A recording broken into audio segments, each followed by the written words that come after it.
Hi everybody. Okay, so this video here is going to do an overview of the admin and data warehouse area of Cool Running software.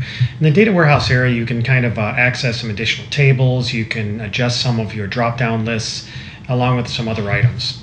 So, getting into the admin data warehouse, you can go to admin and data warehouse. Okay, so first thing we have is custom exports. When you click on custom exports here, this here has to do with being able to upload and batch your sales to send them into your accounting file. Okay, so whenever I set up, usually when I set up a company for QuickBooks or Xero or MyOB or something like that, I help them set up the mapping to upload into their sales. This is the area where you'll go ahead and create the batch file and then be able to upload that batch file into your accounting file. Now I'm going to go back into, I'm just going to click right here for Data Warehouse. Now, we also have another custom export area for EDI support, for being able to upload a file for EDI transfer to send it to a third party, so they can send out the EDI file to whatever company, like a Dollar General. Okay.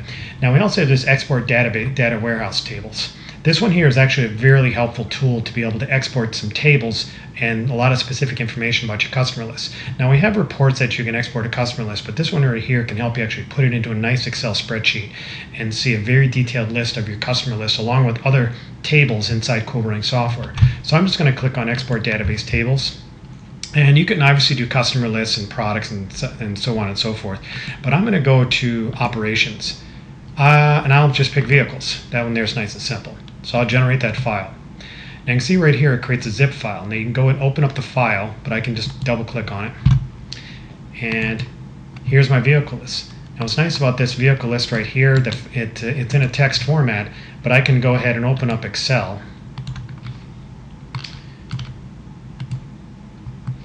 And just paste the list in there. So there's my truck list. Okay, and you can do that with multiple different type of lists with this tool.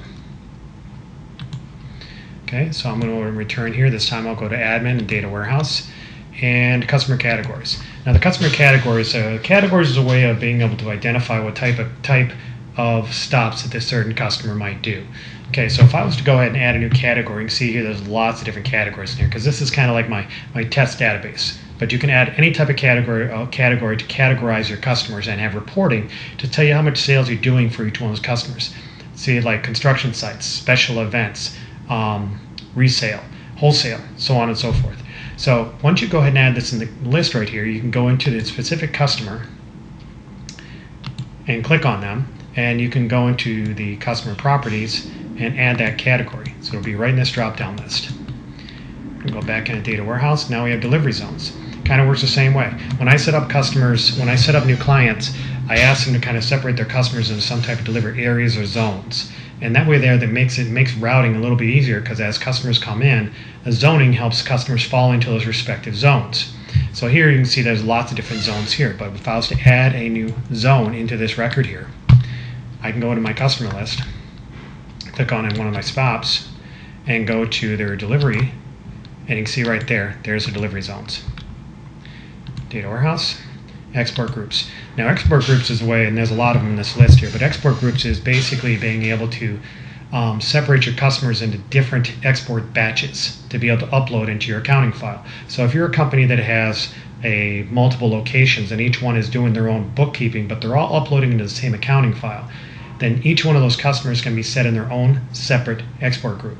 So again, just like the other ones, if I was to go ahead and add an export group inside here, I could go to any customer, and you'll see right here in the billing, we have all the export groups. Next one is merchandiser models. Kind of works the same way. This right here happens to be all the different type of models that are inside the system. So let's say you start buying a brand new model of merchandiser that you do not normally buy. Again, you can just add that new model and information in here. And then once you're inside your merchandiser list, now I'm just going to click on view the merchandiser list here. I can click on one of them. And you'll see right here, there's your drop down. Okay, payment terms, same concept. These are all different type of payment terms. We can go and add a new payment term, put in the term code, see it, whatever term it is, term name that's going to show up on the delivery tickets, and how many days. So you can see right here, so we could do 30 days from date of sale, or I could do 15 from the end of the month. So it would be the 15th of every month. So adding this code inside here, again, we'll go right into the customer under billing. There's your term options.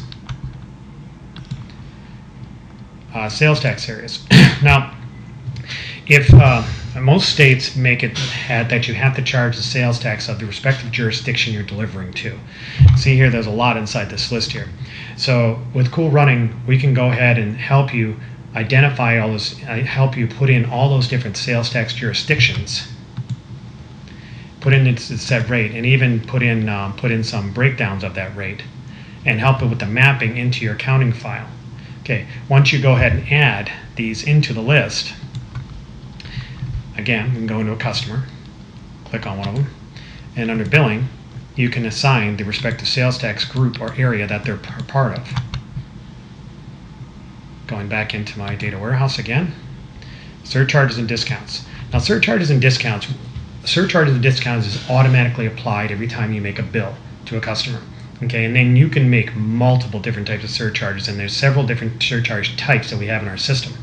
We have a flat fee, which is basically a flat fee that might get charged in every delivery. So that would be like this one right here, $5. Every trip, you make a receipt, the driver doesn't need to put it on there, it just shows up. Then we have percentage of the sale.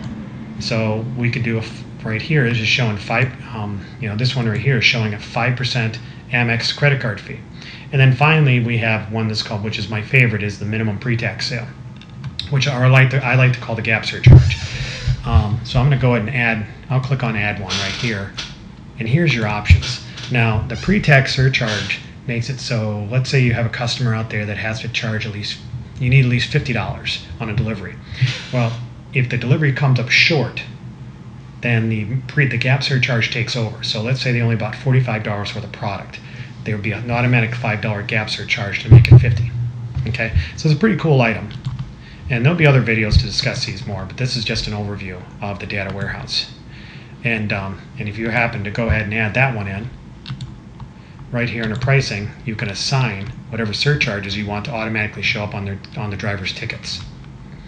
Okay, back into data warehouse again, and then finally what we have is task templates. Now, first I should describe what a task is. I like to say a task is like sticking a post-it note on a customer, something that has to be done the next trip. Okay, so if we were to go into one of our customers, we could add a task on something that needs to be done. Here's our task tab, and we can add a whole new task into the system. And be it credit 10 bags the next trip, must clean out the ice checks next trip, and you could put a due date or whatever. There'll be other videos to discuss to really specify the task tool, but the template allows you to create most common tasks. So that way there, it's just a drop-down list. If it's a very common task, you can create the template and just hit a drop-down, choose it, and you're done, rather than retyping the task every time. And you'll see that right here in the list. Of course, I can add the template or task right there, but you can see that in the list right here under the task. I can add a new task, and I can choose from the template.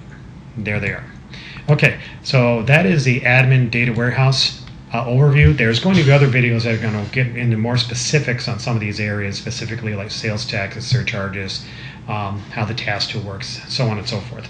But this video right here is basically giving an overview of what's inside this area and where you need to go ahead and make changes. Okay. If anybody has any questions, contact Cool Running.